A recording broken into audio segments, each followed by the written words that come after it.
Bom dia! Sobre que estou pensando hoje?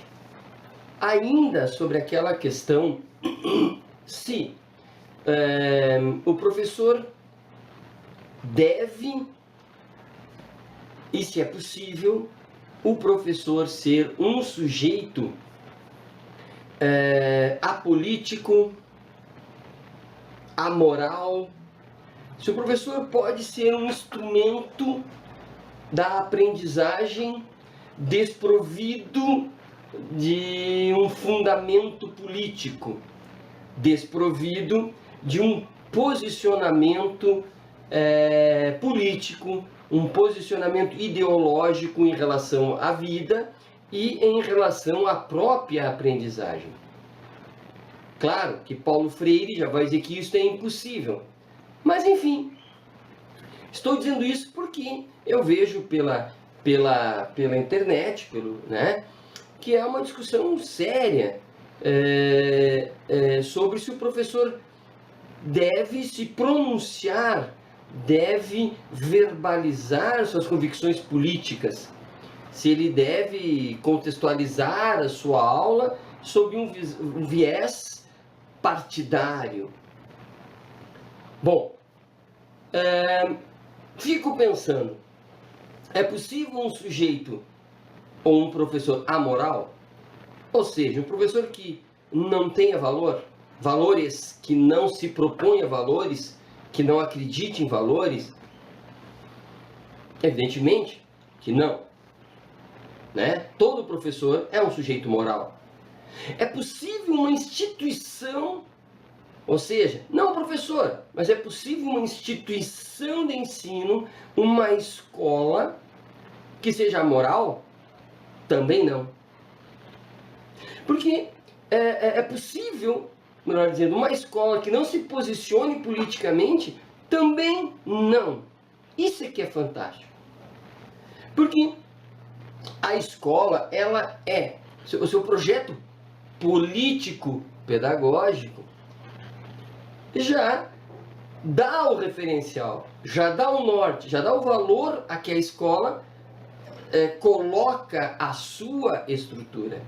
Da onde vem esse valor da escola? Bom, difícil dizer no tempo, porque tem escolas com 100 anos, Mas eu quero dizer que essa escola, ela se constrói como se fosse uma pessoa, ela tem história, ela vai se construindo, ela vai congregando, ela vai juntando valores a tal ponto que essa história cultural acaba como sendo um espírito que força ou que orienta as pessoas que lá estão a seguirem este princípio, este ordenamento moral que está lá dentro. Algumas vezes está nos documentos oficiais da escola, outras vezes não está nos documentos oficiais da escola. Portanto, devo dizer que tanto o professor quanto a escola, eles se posicionam a tal ponto que é impossível não posicionar-se. O professor, por mais que ele queira, ele não conseguirá tornar-se amoral, tornar-se apolítico. Por quê? Porque o viés com que ele explica, o viés da editora do livro que está lá, às vezes escolhido pela escola, às vezes escolhido pelo aluno, se é escola pública, às vezes escolhida pelo Estado. Então, há várias nuances naquela sala de aula que obrigam o professor, inclusive, a posicionar-se, porque ele precisa escolher de tudo que a escola oferece, de tudo que a sociedade oferece naquele contexto, de tudo que a cultura institucional implícita e explícita oferece, ele precisa se posicionar. E ao se posicionar, ele, portanto, encarna um posicionamento político. E aqui político, até este momento, eu não refiro-me ao político partidário, mas, enfim, uma posição, uma opinião sobre as coisas, sobre o próprio conteúdo.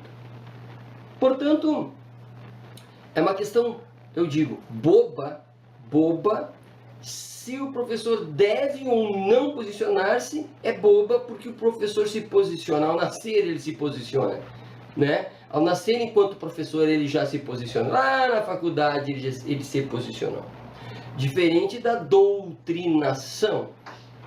Doutrinação é um outro patamar que aí sim eu questiono, porque a doutrinação já tem um viés mais duro, menos democrático, porque doutrinação é uma questão de fé e, se bobear, uma questão de imposição. E por que eu digo, melhor, que eu já disse em outros vídeos, que não é de todo mal, ou melhor, não é mal, não é ruim que o professor se posicione. Porque se todos os professores se posicionam, o aluno terá a possibilidade de conhecer as mais diversas possibilidades de posicionamento. Portanto, ele aprende não só o conteúdo, ele aprende não só como aprender o conteúdo, mas também aprende várias possibilidades de interpretação do mundo e de interpretação do próprio conteúdo. Portanto, a liberdade do professor ser quem ele é algo imprescindível para um fazer pedagógico de qualidade. Porque pressupor-se que nós podemos calar o professor no sentido de expressar a sua ideologia de forma clara, deveria estar implícito que também é possível impor à instituição escola, impor a ela que ela não se posicione politicamente no seu espaço social. Também é interessante que deveríamos impedir o Estado de posicionar-se politicamente em relação à escola pública, o Estado de posicionar-se politicamente. E na escola particular, mais fácil, né? Não. Seria interessante, então, impedir a escola particular de trabalhar levando em consideração os ideais capitalistas, ou a política capitalista, ou a ideologia capitalista, ou o modo de ver capitalista. E com isso eu não estou dizendo, neste momento, que a visão capitalista é melhor ou é pior do que a da esquerda. Não é isso. Eu estou dizendo que deveríamos impedi-la também de ter uma posição política, né? Uma posição política, e o que é, evidentemente, inviável.